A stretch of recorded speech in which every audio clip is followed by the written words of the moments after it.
இறுதியாக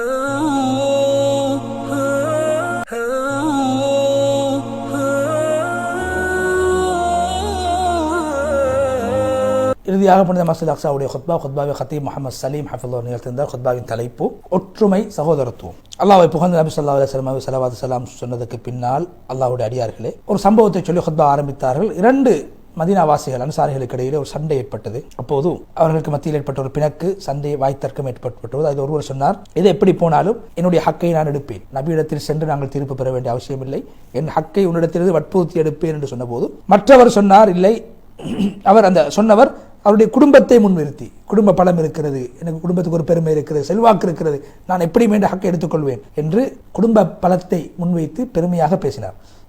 ஏன் அவர் புதுசாக இஸ்லாத்தை ஏற்றுக்கொண்ட ஒரு சஹாபியாக இருந்தார். மற்றவர் சொன்னார், இல்லை, நாங்கள் ஸல்லல்லாஹு அலைஹி வஸல்லம் அவரிடத்தில் சென்று தீர்ப்பை பெற்றுக் கொள்வோம், குடும்பத்தை முன்னிறுத்தி குடும்ப செல்வாக்கை முன்னிறுத்தி எடுக்க வேண்டிய அவசியம் கிடையாது, நபியிடத்தில் போவோம். அதான் அடிப்படை. ஒரு முஸ்லீம் பிரச்சனைகள் ஏற்படும் போது அவர் அல்லாஹ்வுடைய தூதரிடத்தில் செல்ல வேண்டும், மார்க்கத்துடைய சட்டம் என்ன சொல்கிறது என்பதை பார்க்க வேண்டும். எனவே மற்றவர் அதை மறுத்து விட்டார், அவருடைய குடும்ப செல்வாக்கை முன்னிறுத்தினார், அவர் பிடிவாதமாக இருந்தார்.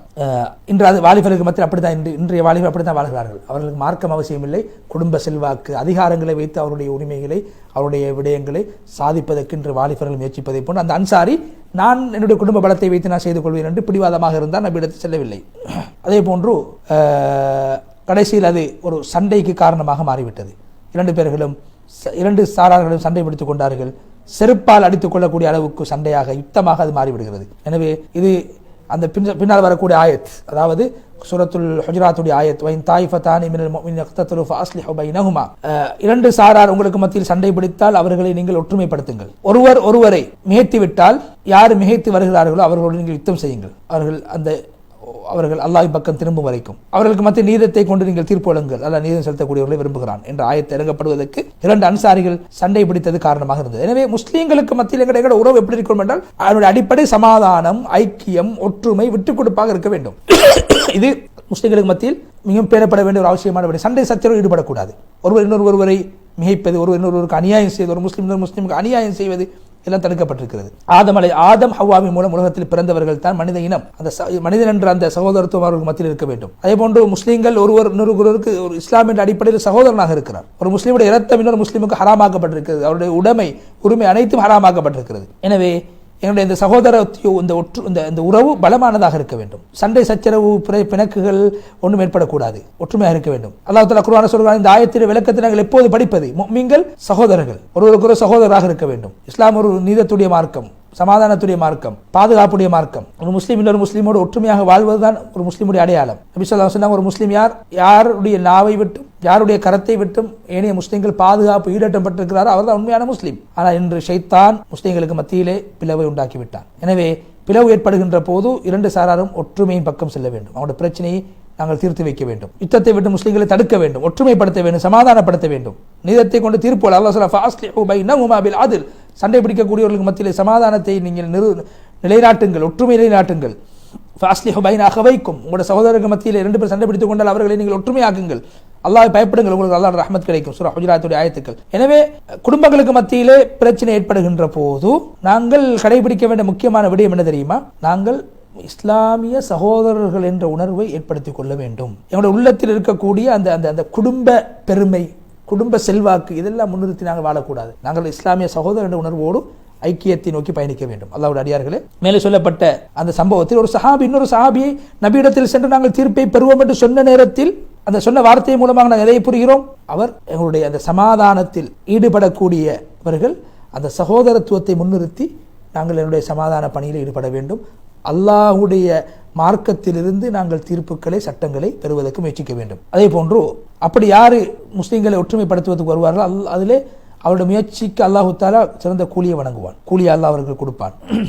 அதே போன்று அல்லாஹ்வுடைய அடியார்களே, இந்த ஜாஹிலியா காலத்தில் இந்த குடும்பத்தை வைத்து, செல்வாக்கை வைத்து பெருமை அடிக்கக்கூடியவர்களாக ஜாஹிலியா காலத்திலே மக்கள் இருந்தார். அதனால தான் அந்த மத்த சஹாபி சொன்னார், நான் என்னுடைய குடும்ப செல்வாக்கை வைத்து என் உரிமையை நான் பெற்றுக்கொள்வேன் என்று அவர் சொன்னார். அதிலிருந்து நாங்கள் எதை கற்றுக்கொள்கிறோம்? ஒரு முஸ்லீம் இந்த குடும்ப ஊர் வாதம், பிரதேசவாதம், இந்த குடும்பவாதம் எல்லாம் ஒரு முஸ்லீம் இடத்தில் இருக்கக்கூடாது. நாம் எல்லோரும் சகோதர உணர்வோடு வாழ வேண்டும். அல்லாஹு தஆலா உங்களை இஸ்லாமிய சகோதரர்களாக அல்லாஹ் உங்களை கண்ணியப்படுத்தியிருக்கும் போது அந்த குடும்ப கௌரவத்தை வைத்து குடும்ப செல்வாக்கை வைத்து நீங்கள் அந்த கண்ணியத்தை மாசுபடுத்த வேண்டாம். அல்லாஹ்வுடைய அடியார்களே, நாங்கள் பரிசுத்தமான பூமியில் இருக்கிறோம், அக்ஸாவுடைய பூமியில் இருக்கிறோம், பல குடும்பமாக நாங்கள் சேர்ந்து வாழ்ந்து கொண்டிருக்கிறோம்.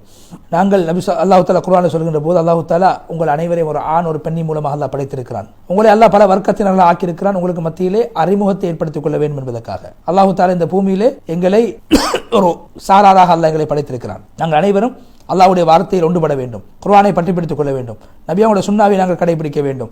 ஒரே நாங்கள் ஒரு குடும்பத்தை போன்ற ஒற்றுமையாக சகோதரத்துவத்தை வெளிப்படுத்தி நாங்கள் வாழ வேண்டும். இன்று நாங்கள் பார்ப்போம், நாங்கள் ஒற்றுமையாக இருக்கின்றோமா? எங்களுடைய குடும்பங்கள் குர்ஆனை பின்பற்றக்கூடியவர்களாக இருக்கிறார்களா? கோத்திரத்தினர்கள் இன்று நபி ஸல்லல்லாஹு அலைஹி வஸல்லம் சுன்னாக்களை பின்பற்றக்கூடியவர்களாக இருக்கிறார்கள் என்பதை நாங்கள் சிந்திக்க கடமைப்பட்டிருக்கிறோம். இந்த பூமியில் அல்லாஹ் தஆலா உங்களை படைத்து இந்த பூமியில் அல்லாஹ் உங்களை வாழ வைத்திருக்கிறான். ஏன்? உங்களுக்கு மத்தியில் அறிமுகத்தை ஏற்படுத்திக் கொள்ள வேண்டும், சகோதரத்துவத்தை உண்டாக்கிக் கொள்ள வேண்டும். சண்டை பிடிப்பதற்கோ சச்சரவு ஈடுபடுவதற்கோ அல்ல. அல்லாஹ் குர்ஆனில் சொல்ல உங்கள் அனைவரும் நாங்கள் கோத்திரத்தில் ஆக்கியிருக்கிறோம், உங்களுக்கு மத்தியில் அறிமுகத்தை ஏற்படுத்திக் கொள்ள வேண்டும் என்பதற்காக. எனவே சண்டை பிடிப்பதற்காக வேண்டி கோத்திரத்தினர்களாக கிளையார்களாக அல்ல எங்களை படைக்கவில்லை. இன்று உங்களுக்கு மத்தியிலே பல பிரச்சனைகள் சண்டைகள் ஏற்பட்டு அது கொலை வரைக்கும் சென்றிருக்கிறது, அழிவு பக்கம் சென்றிருக்கிறது. இவ்வாறானவர்கள் மிருகத்தை விட மோசமானவர்கள். அல்லாஹ் குர்ஆனில் சொல்வதை போன்றோம். மற்றவர்களோடு பக்கத்து வீட்டுக்காரர் நல்ல முறை நடக்க வேண்டும் என்று இஸ்லாம் வலியுறுத்திருக்கிறது. நாங்கள் எப்படி அதை நாங்கள் பின்பற்றுகின்றோம்? ஒற்றுமை சகோதர இஸ்லாமிய முஸ்லிம்களுக்கு மத்தியில் ஐக்கியம் இருக்க வேண்டும் என்று இஸ்லாம் கட்டாயப்படுத்தியிருக்கிறது. அந்த ஒற்றுமை எங்கே சென்றிருக்கிறது? மிகப்பெரிய முக்கியமான வாஜிப் அவசியமான ஒன்றுதான் ஒற்றுமை என்பது. அது இல்லாமல் போய்விட்டது. அல்லாஹ் தஆலா அந்த குர்ஆன் சூரா ஹுஜராத்தில் சொல்லியிருப்பதை போன்று உங்கள் எல்லோரையும் ஒரு தாயின் மூலமாக ஒரு தகப்பின் மூலமாக படைத்து பல வர்க்கமாக உங்களை ஆக்கியிருப்பது நீங்கள் உங்களுக்கு மற்ற அறிமுகத்தை ஏற்படுத்திக் கொள்வதற்கு இந்த ஆயத்தை மக்கள் விளங்குவதின் பக்கம் தேவையுள்ளவர்களாக இருக்கிறார்கள். உங்களில் கண்ணியமானவர்கள் தக்வாதாரிகள் தான், குர்ஆனை சுமந்திருக்கக்கூடியவர்களே, குர்ஆனை பின்பற்றக்கூடிய முஸ்லீம்களே, இந்த பூமியில் வாழக்கூடியவர்களே. அல்லாஹ் தஆலா இந்த வசனத்தில் சொல்கிறான், உங்களுடைய குடும்பம் கோத்திரம் அனைத்தும் அல்லாஹ்வுடைய பார்வையில் சமமானவர்கள். ஏழை பணக்காரன் கருப்பன் வெள்ளன் அரபி அஜமி என்ற வேற்றுமை கிடையாது. இந்த குடும்ப வாதத்தை பிரதேசவாதத்தை விட்டுவிடுங்கள், ஒற்றுமை பக்கம் விரைந்து செல்லுங்கள். ஈமானும் தக்வாவும் தான் ஒரு மனிதன் அளக்கக்கூடிய சாதனம். எனவே குடும்பத்தை வைத்து பரம்பரையை வைத்து பெருமை பேசுவது, மற்றவர்களுடைய குடும்பத்தை தாக்கி பேசுவது, இது அனைத்தும் ஒரு மனிதன் நஷ்டத்தின் பாலிட்டு செல்லும், அழிவின் பாலிட்டு செல்லும். நீங்கள் நினைத்துக் கொள்ளுங்கள், நீங்கள் ஒரு இக்கட்டான சூழ்நிலையில் இந்த பிலஸ்தீனுடைய பூமியில வாழ்ந்து கொண்டிருக்கிறீர்கள். நீங்கள் எல்லோரும் சகோதரத்துவத்தை வெளிப்படுத்தி வாழ வேண்டும். பயங்கரமான ஒரு சவால்களுக்கு மத்தியில் நீங்கள் வாழ்ந்து கொண்டிருக்கிறீர்கள். இந்த சந்தர்ப்பத்திலே இந்த ஜாகிலியா காலத்தில் மக்கள் காணப்பட்டது போன்று இந்த குடும்பத்தை வைத்து பெருமை பேசுவது, மற்றவருடைய பரம்பரையை தாக்கி பேசுவது, இவைகள் அனைத்தையும் நீங்கள் விட்டுவிட வேண்டும். அது அசிங்கமானது, அருவருப்பானது. அதை வீசி விடுங்கள், எறிந்து விடுங்கள். அதே போன்றோ இந்த உம்மத்து அல்லாஹ்வுடைய மார்க்கத்தின் பக்கம் மீள வேண்டும் என்று நாங்கள் ஆசைப்படுகின்றோம். ஒற்றுமையாக வாழ வேண்டும் என்று நாங்கள் விரும்புகின்றோம். குர்ஆனையும் சுன்னாவையும் பின்பற்றி வாழ வேண்டும் என்று நாங்கள் ஆசைப்படுகின்றோம். ஆனால் இந்த உம்மத் ஒற்றுமையை இழந்த ஒரு உம்மத்தாக வாழ்ந்து கொண்டிருக்கிறது. அல்லாஹ்விடத்தில் சிறந்தவர் யாரு? அல்லாஹ் பயப்படக்கூடியவர்.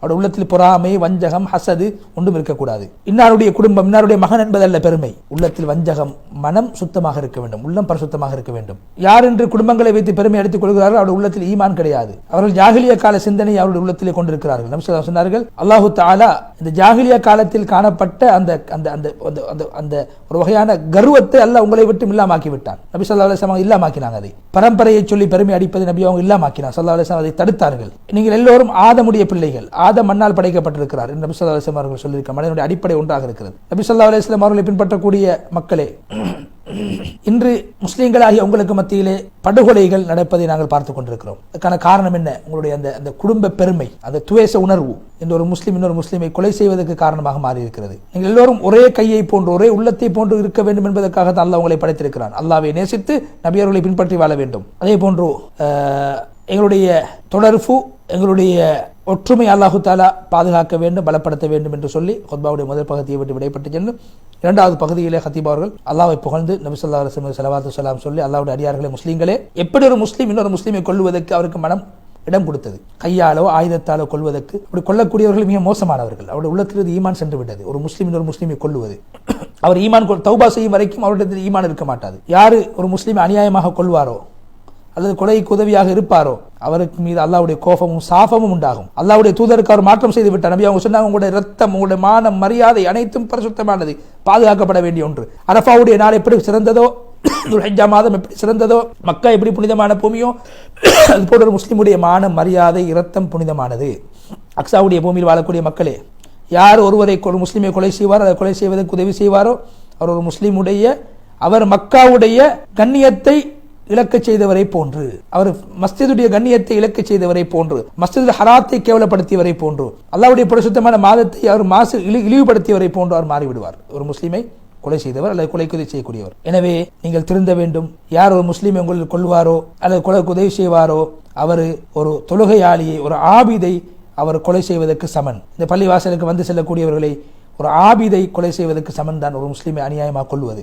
அப்படி கொலைகள் நடப்பதன் மூலமாக இந்த பூமியிலே முஸ்லீம்களுடைய எண்ணிக்கை குறைந்துவிடும். இன்னொரு முஸ்லீமை கொல்லக்கூடிய மனிதனே, இந்த உலகத்துடைய அற்ப லாபங்களுக்காக வேண்டி, உலகத்துடைய அற்ப விடயங்களுக்காக வேண்டி ஒரு முஸ்லிமை கொல்லக்கூடியவர்களே, அல்லாஹ்வுடைய ஃபர்லை நிறைவேற்றக்கூடிய ஒரு முஸ்லிமை கொல்லக்கூடியவர்களே, நீங்கள் அல்லாஹ்வின் பக்கம் திரும்ப வேண்டும், தௌபா செய்ய வேண்டும். அல்லாஹ்வுடைய ஒரு இறைநேசரை கொல்லக்கூடியவர்களே, நீங்கள் எவ்வளவு பெரிய தப்பை செய்து கொண்டிருக்கிறீர்கள். அல்லாஹ்வோடு யுத்தம் செய்வதற்கு நீங்கள் அந்த கதவை திறந்து விட்டுவீர்கள். ஒரு முஸ்லிமை கொலை செய்வது, என் ஹதீஸ் குதுசியில் அல்லாஹ் தஆலா சொல்கிறான், யார் என்னுடைய இறைநேசர்களில் ஒரு இறைநேசரோடு விரோதம் கொள்வாரோ அவரோடு நான் யுத்தம் செய்வதற்கு தயாராக இருக்கிறேன். எனவே அல்லாஹ்வுடைய அடியார்களே, ஃபித்னாக்களும் குழப்பங்களும் ஏற்படும் போது நீங்கள் எல்லோரும் ஆதம் அலைஹிஸ்ஸலாத்துடைய ஒரு மகன் இன்னொரு மகனை கொலை செய்யும் போது அந்த அடுத்த மகன், அந்த கொலை செய்யப்பட்டவர் கொலை செய்யப்படுவதற்கு முன்னால் என்ன சொன்னார்? லைம் பசத்த இலைய எதக்கலித்த கொத்துலனி, என்னை நீ கொல்வதற்காக உன் கையை நீட்டினாலும் நான் உன்னை கொல்ல மாட்டேன், நான் உன்னை கொல்ல மாட்டேன், என்னை நீ கொல்வதென கொண்டு விட்டு போ. அது மாதிரி தான் ஒரு முஸ்லீம் இருக்க வேண்டும். ஒரு என்னை கொல்ல வருகிறார் என்பதற்காக நாமும் அவர்களை கொண்டு நாசமாக்க கூடாது. நாங்கள் பணிவாக பொறுமையாக நாங்கள் இருக்க வேண்டும். ஆதம் அலைஹிஸ்ஸலாத்துடைய ஒரு மகன் இன்னொரு மகனை கொல்லும் போது என்ன சொன்னார்? நீ என்னை கொண்டால் நான் உன்னை கொல்ல மாட்டேன். அதுதான் உண்மையான சகோதரத்துவம். இன்னி அகாஃபுல்லாஹ் ரப்பல் ஆலமீன், நான் என் அல்லாஹ்வை பயப்படுகிறேன் என்று ஆதம் அலைஹிஸ்ஸலாத்துடைய மகன் சொன்னார். எனவே உங்களுடைய ஷைத்தானுக்கு மாற்றம் செய்யுங்கள். உங்களுடைய கைகளை நல்ல விடயங்களுக்கு நீங்கள் தூக்க வேண்டும். ஒரு முஸ்லிமை கொள்வதற்கல்ல. நபி ஸல்லல்லாஹு அலைஹி வஸல்லம் சொன்னார்கள், எப்போது இரண்டு முஸ்லிம்கள் ஆயுதம் ஏந்தி சண்டை பிடிப்பார்களோ அப்போது கொலை செய்தவரும் கொலை செய்யப்பட்டவர் இரண்டு பேரும் நரகத்தில் இருப்பார். கொலை செய்யப்பட்டவரும் மற்றவரை கொல்ல வேண்டும் என்ற எண்ணத்தில் வந்தார், ஆனால் அவரும் நரகத்துக்கு சென்று விடுவார். அல்லாஹ்வுடைய அடியார்களே, நபி அவர்கள் நேசிக்கக்கூடியவர்களே, இந்த உலகத்தில் ஏற்பட்ட முதலாவது குற்றம் என்ன தெரியுமா? பொறாமையின் மூலமாக ஒரு சகோதரன் இன்னொரு சகோதரனை கொலை செய்தது. என்னை கொலை என்பது மிக பயங்கரமான பாவம். உலகத்துடைய பாக்கியங்கள் எல்லாம் உலகம் அழிந்துவிடும். ஆனால் யார் ஒரு முஸ்லீம் இன்னொரு முஸ்லீம் ஒருவர் இன்னொருவரை கொண்டால் அந்த கொலை செய்தவருக்கு பாவம் கிடைத்துக் கொண்டே இருக்கும். உலகத்தில் யாரெல்லாம் கொலை செய்வார்களோ அவர்கள் எல்லோரும் கொலையுடைய பாவத்தை, குற்றத்தை ஆதம் அலைஹிஸ்ஸலாத்துடைய மகன் சுமக்க வேண்டும். நபி ஸல்லல்லாஹு அலைஹி வஸல்லம் சொன்னாங்க, உலகத்தில் யார் இன்னொருவரை அநியாயமாக கொலை செய்வாரோ அதை கொலை செய்தவருடைய பாவத்தை ஆதம் அலைஹிஸ்ஸலாத்துடைய ஒரு மகன், மூத்த மகன் சுமக்க வேண்டும். காரணம் என்ன? அவர் தன்னுடைய சகோதரனை கொண்டார். அவர் உலகத்தில் முதலாவது கொலையை அடையாளப்படுத்தினார். மடையனே, ஏன் நீ மற்றவர்களை கொலை செய்ய வேண்டும்? மற்றவருடைய உரிமையை நீ மீற வேண்டும்? அப்படி நீ செய்தால் நீ அழிவின் பக்கம் சென்று விடுவாய். நீயும் காபீல் என்று சொல்லக்கூடிய அந்த கொலைகாரனும் சமமானவர்களாக மாறிவிடுவீர்கள். கண்ணியமான குடும்பத்தர்களே, கண்ணியமாக இந்த பூமியில் வாழக்கூடிய மக்களை, ஐக்கியத்தை உங்களுக்கு மத்தியில் ஏற்படுத்திக் கொள்ளுங்கள், சமாதானத்தை ஏற்படுத்திக் கொள்ளுங்கள். சண்டை சச்சரவுகளை, பிளவுகளை, பிரச்சனைகளை நீங்கள் விட்டுவிடுங்கள். உங்களுக்கு மத்தியிலே ஒற்றுமை மிளர வேண்டும், பாசம் உண்டாக வேண்டும், அன்பு வளர வேண்டும். உங்களுடைய கைகளையும் ஒருவர் இன்னொருவருக்கு அநியாயம் செய்வதை விட்டு பாதுகாத்துக் கொள்ளுங்கள். இன்னும் ஒருவருக்கு நீங்கள் அநியாயம் செய்யாமல் இருப்பது, உங்களுடைய கரத்தை பாதுகாத்துக் கொள்வது, தொழுவது, சதக்கா கொடுப்பதை விட, சுன்னத்தான சதக்கா, சுன்னத்தான தொழுகையை விட சிறந்தது. ஏன்? நீங்கள் மற்றவர்களுக்கு ஒன்றும் செய்யாமல் இருப்பது, மற்றவர்களுக்கு அநியாயம் செய்யாமல் இருப்பது, தீங்கு செய்யாமல் இருப்பது, அதனுடைய பிரயோசனம் உங்களுக்கு கிடைக்கும், மற்றவர்களின் பக்கம் கடந்து செல்லும். ஆனால் நஃபிலான தொழுகைகள் அதனுடைய பிரயோசனம் யாரு செய்கிறாரோ அவருக்கு தான் கிடைக்கும். நீங்கள் உங்களை தீங்குகளை விட்டு பாதுகாத்துக் கொள்வது, உங்களையும் பாதுகாத்துக் கொள்வீர்கள், மற்றவரும் பாதுகாக்கப்படுவார். ஆனால் நஃபிலான வணக்கங்களில் ஈடுபடுவது, அது யார் ஈடுபடுகிறாரோ அவரை மாத்திரம் அது பாதுகாக்கும். எனவே நஃபிலான வணக்கங்களில் ஈடுபடுவதை விட நீங்கள் மற்றவர்களுக்கு அநியாயம் செய்யாமல் வாழ்வது சிறந்தது. எனவே இந்த சமூகம் மற்றவர்களுக்கு பயனளிப்பதற்காக அனுப்பப்பட்ட சமூகமாக இருக்கிறது. முஃமின்கள் ஒருவருக்கொரு நேசித்து வாழ வேண்டும், சகோதரத்துவத்தோடு வாழ வேண்டும், அன்பை வெளிப்படுத்தி வாழ வேண்டும், ஒரு குடும்பத்தை போன்று வாழ வேண்டும். குறிப்பாக இறுதியாக ஹத்தீப் அவர்கள், நீங்கள் தற்போது இஸ்லாமிய அராஜுடைய அந்த நிகழ்வுகளை ஞாபகப்படுத்தக்கூடிய காலத்திலே வாழ்ந்து கொண்டிருக்கிறீர்கள். அந்த நிகழ்வு தான் இந்த பிலஸ்தீனுடைய இந்த பூமியில் இருக்கக்கூடிய இந்த மஸ்ஜித் அக்ஸாவுடைய அஸ்திவாரத்துக்கு காரணமாக இருக்கிறது. அல்லாஹ் குர்ஆனில் அதை பேசியிருக்கிறான். நீங்கள் எல்லோரும் சஹாபாக்களுடைய பரம்பரையில் வந்தவர்கள். இந்த கண்ணியமான இந்த கண்ணியத்தை நீங்கள் உங்களுக்கு மத்தியில் நீங்கள் சண்டை பிடிப்பதன் மூலமாக, சச்சரவில் ஈடுபடுவதன் மூலமாக இழந்து விடாதீர்கள், இழக்கச் செய்து விடாதீர்கள். நீங்கள் இந்த பூமியில் இந்த மஸ்ஜித் அக்ஸாவுடைய பகுதியில் நீங்கள் சண்டை சச்சரவில் ஈடுபடுவது என்னுடைய கண்ணியத்தை இழக்கச் செய்துவிடும் என்று ஹத்தீப் அவர்கள் இறுதியாக இந்த பூமியுடைய மகிமையை பற்றி பேசி நீண்டதொரு துவாவை செய்து முழுமையாக புனித மஸ்ஜித் அக்ஸாவுடைய ஹுத்பாவை விட்டும் விடைபெற்று சென்றார்கள். அந்த அடிப்படையில் இன்றைய தினத்திலே புனித முதலாவது ஹுத்பா, எங்களுடைய 266வது தொடரிலே 246வது தொடரிலே ஹத்தீப் அவர்கள் மக்கா முக்கர்ரமாவுடைய ஹுத்பாவில் எங்களுடைய சூழல் சீராக வேண்டும், சிறார்கள் நல்வழிப்படுத்தப்பட வேண்டும், நல்ல நட்புகளை, நேசங்களை நாங்கள் ஏற்படுத்திக் கொள்ள வேண்டும் என்ற தலைப்பிலே உரையாடியிருந்தார்கள். எனவே அந்த விடயங்களை கவனத்தில் கொள்ளும். இரண்டாவது ஹுத்பாவில் ஹத்தீப் அவர்கள் வெற்றிக்கான வழி என்ன, குர்ஆன் எதை சொல்கிறது, ஈமான் சாலிஹான அமலில் தான் அல்லாஹ் வெற்றியை, சந்தோஷத்தை வைத்திருக்கிறான், எனவே ஈமானை வளர்த்துக் கொள்வோம், சாலிஹான அமலோடு தொடர்புபடுவோம். 3வது ஹுத்பாவில் ஒற்றுமையாக முஸ்லிம்கள் வாழ வேண்டும், அவர்களுக்கு மத்தியிலே பிரச்சனைகள் வருகின்ற போது மற்றவர் அவர்களை சமாதானப்படுத்த வேண்டும், அவர்களை தூண்டி இன்னும் பிரச்சனைகளை பெரிதுபடுத்தக்கூடாது. கொலை என்பது மிக பயங்கரமான ஒரு பாவம், அதை நாங்கள் ஈடுபடக்கூடாது, அதை நாங்கள் வெறுக்க வேண்டும். உயிர்கள், மனித உயிர்கள் மதிக்கப்பட வேண்டும், பாதுகாக்கப்பட வேண்டும் என்பதை உணர்த்தினார். வல்லனா அல்லாஹு தஆலா இவ்வாறான ஹுத்பாக்களின் மூலமாக படிப்பினைகளை பெற்று அதன் மூலமாக அல்லாஹ் ரஹ்மத்தை பெறுவதற்கு நம் அனைவருக்கு கிருபை செய்வார். அந்த அடிப்படை நிகழ்ச்சியை பார்த்து கொண்டிருக்கக்கூடிய நேர்களாகிய உங்களுக்கும் நிகழ்ச்சி தயாரிப்பாளர் சகோதரர் ரிஸ்வான் அவர்களுக்கும் நன்றியை தெரிவித்து இன்னும் ஒரு மனாபிரசா நிகழ்ச்சியோடாக உங்கள் அனைவரை மீண்டும் சந்திக்கும் வரை விடைபெற்றுச் செல்கிறோம். வஆகிரு தஅவானா அல்ஹம்துலில்லாஹி ரப்பில் ஆலமீன். வஸ்ஸலாமு அலைக்கும் வரஹ்மத்துல்லாஹி வபரகாத்துஹு.